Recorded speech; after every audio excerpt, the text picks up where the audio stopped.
اس نے دونوں کو ایک ایک مکہ رسید کرتے کہا تو وہ کھلکھلا کر رہ گئیں۔ تم تو بڑی خوبصورت لگ رہی ہو چشمش، زحل نے لامیا کی تعریف کرتے کہا، جو سفید پاؤں کو چھوتی فراک میں آسمان سے اتری کوئی پری لگ رہی تھی۔ اس کی تعریف کرنے پر ماول نے اس کے گال کھینچے جو شرم سے سرخ پڑ چکے تھے۔ اب ایسی بھی بات نہیں، تم دونوں بھی بہت پیاری لگ رہی ہو۔ اس کی بات پر زحل اور ماول نے ایک دوسرے کو اوپر سے نیچے تک دیکھا، جو لوز پینٹ شرٹ میں ہی موجود تھی، اور پھر ایک دم کہکا لگا کر ہنس دیں۔ کیا میں نے اب ایسا بھی کیا کہہ دیا؟ لامیا خفگی سے بولی تو انہوں نے اسے گلے لگایا۔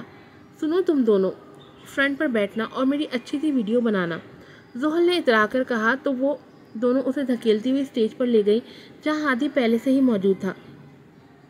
اس کے آنے پر ہادی اسے خفگی سے دیکھنے لگا، جس کا مطلب تھا کہ وہ لیٹ ہو گئی ہے۔ لامیا اور ماول بھاگ کر فرنٹ سیٹ پر بیٹھ چکی تھی اور اسے بیسٹ آف لک کا اشارہ کرتے گانے کا کہا۔ بہت ہی خوبصورت ترین دھن میں گانا شروع ہوا تھا۔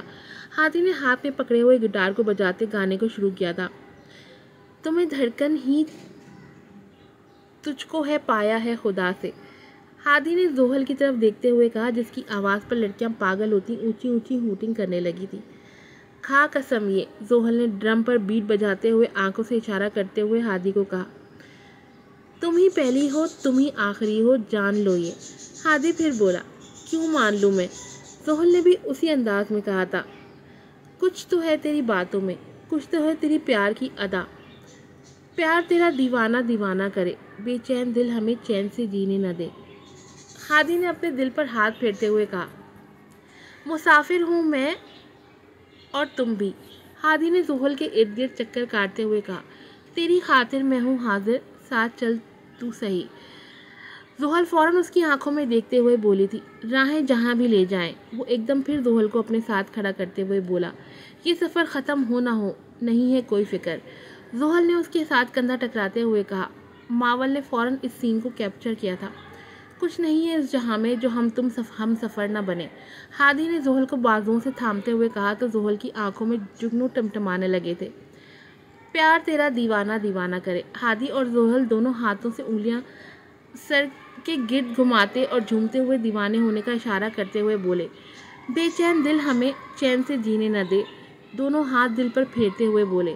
گراؤنڈ میں ایک سما سا بن چکا تھا، ہر کوئی چیخ چیخ کر ان کے ساتھ گانا گا رہا تھا۔ ماول کی نظریں صرف اور صرف زحل کے چہرے پہ تھیں، جس کی آنکھیں اس کے دل کا حال بیان کر رہی تھیں، جو شاید کسی اور کو تو نہیں نظر آ رہا تھا، مگر ماول جان چکی تھی کہ زحل کے دل میں کیا ہے، اور اب وہ اس کو چھیڑنے کا بری طرح ارادہ رکھتی تھی۔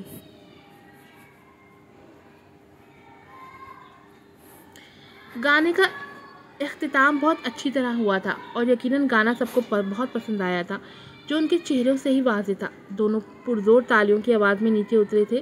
زحل جا کر اپنی دوستوں کے گلے لگ گئی تھی۔ آج اسے شاید خود بھی اپنے دل میں ہلچل محسوس ہو رہی تھی، مگر کیوں یہ وہ نہیں جانتی تھی۔ انہیں یونیورسٹی میں ہی شام ہو چکی تھی۔ اب بھی ماول کھانے کی ٹیبل پر جا کر کھانا ڈالنے لگی جب اس نے وہاں بہت رش دیکھا۔ اسے اتنا رش دیکھ کر کوفت ہوئی، مگر جب اس کی نظر علی خان پر پڑی تو اس کی کوفت زائل ہوئی تھی۔ وہ آگے بڑھ کر علی خان کے کندھے پر دستک دے گئی۔ علی خان نے پلٹ کر دیکھا تو ٹھٹک کر رکا۔ کیا تم مجھے کھانا ڈال دو گے؟ مائنڈ نہ کرنا، اگر رش نہ ہوتا تو میں تمہیں کبھی بھی نہ کہتی، ماول نے ہچکچاتے ہوئے کہا، جس کے جواب میں علی خان نے اپنی جگہ چھوڑتے ہوئے اسے آگے آنے کی جگہ دی۔ ماول اس کا منہ دیکھتی رہ گئی۔ یہ صاف اشارہ تھا کہ وہ آگے آ کر کھانا خود ڈال لے۔ علی خان ہرگز ایسا نہ کرتا، مگر علی بان کی شکی نظریں اسی پر تھیں اور وہ نہیں چاہتا تھا کہ علی خان کچھ غلط سوچے، تبھی اس نے ایسا کیا۔ یہ بات ماول کو بہت بری لگی تھی۔ میں جب بھی تم سے کوئی بات کرتی ہوں تم آگے سے جواب کیوں نہیں دیتے؟ کیوں چپ کر کے تم میرے پاس سے گزر جاتے ہو؟ کیا مجھے جواب دینا تم اپنی توہین سمجھتے ہو؟ ماول نے غصے سے سرخ چہرے کے ساتھ پوچھا۔ وہ جانے انجانے میں علی خان کی ہستی کو شعلوں کی زد میں دھکیل چکی تھی۔ علی خان کو لگا وہ جانتے بوجھتے اسے گونگے ہونے کا طعنہ دے رہی ہے، جبکہ وہ اس بات سے انجان تھا کہ ماول ابھی اس حقیقت سے ناواقف ہے کہ وہ بول نہیں سکتا۔ تمہاری ہمت کیسے ہوئی میرے بھائی کو گونگے ہونے کا طعنہ دینے کی؟ علی بان جو ان دونوں کی باتیں ہی سن رہا تھا، ایک دم ماول کی بات پر اشتعال میں آیا تھا اور اسے بازو سے دبوچتے ہوئے ذرا سائڈ پر لے جا کر دھاڑا تھا۔ علی بان کی آنکھیں ضبط سے سرخ پڑ چکی تھیں۔ یہ تم کیا کہہ رہے ہو؟ میں نے کون سا طعنہ دیا ہے؟ ماول نے ناسمجھی سے کہا۔ اوہ، تو اب تم معصوم ہونے کا ڈرامہ کر رہی ہو؟ تو کیا تم نہیں جانتی کہ الیحان بھائی بول نہیں سکتے اور تم نے ان کی اسی بے بسی کا مذاق اڑایا ہے؟ اگر تمہاری جگہ کوئی اور ہوتا تو اب تک اس کا منہ توڑ دیتا میں، مگر تم لڑکی ہو اس لیے تمہارا لحاظ کر رہا ہوں۔ اگر آئندہ میرے بھائی کے آس پاس بھی چلتی پھرتی نظر آئی تو زمین میں گاڑ دوں گا۔ وہ اسے غصے سے دھکا دیتے ہوئے بولا۔ ماول نے جھٹکے سے الیحان کو دیکھا جس کا چہرہ الگ ہی داستان بیان کر رہا تھا۔ الیحان، یار میں نہیں جانتی تھی، مجھے اس بات کا علم نہیں تھا، ورنہ میں کبھی ایسی بات نہیں کرتی۔ خدا کی قسم مجھے تو آج تک اندازہ ہی نہیں ہوا کہ تم بول نہیں سکتے، میں کیسے بتاؤں تمہیں؟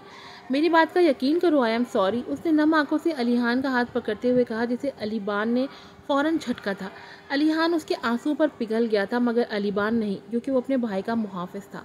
دور رہو میرے بھائی سے، اس نے ماول کو دھکا دیتے ہوئے کہا، جس پر وہ نیچے زمین پر گری جس کے باعث اس کی ہتھیلیاں چھل گئی تھیں۔ آہ! اس کی ایک درد بھری آہ پر الیحان فوراً اسے اٹھانے جھکا تھا مگر علی بان اسے دھکیلتے ہوئے لے گیا تھا۔ الیحان میری بات تو سنو، ایک بار میں سچ میں نہیں جانتی تھی۔ مگر علی بان نے الیحان کو اس کی ایک بھی بات نہ سننے دی اور وہاں سے لے کر نکلتا چلا گیا۔ ابھی وہ تھوڑی دور ہی گئے تھے جب ایک لڑکی کی دردناک چیخ کی آواز سنائی دی۔ سارے اس طرف کو بھاگے تھے۔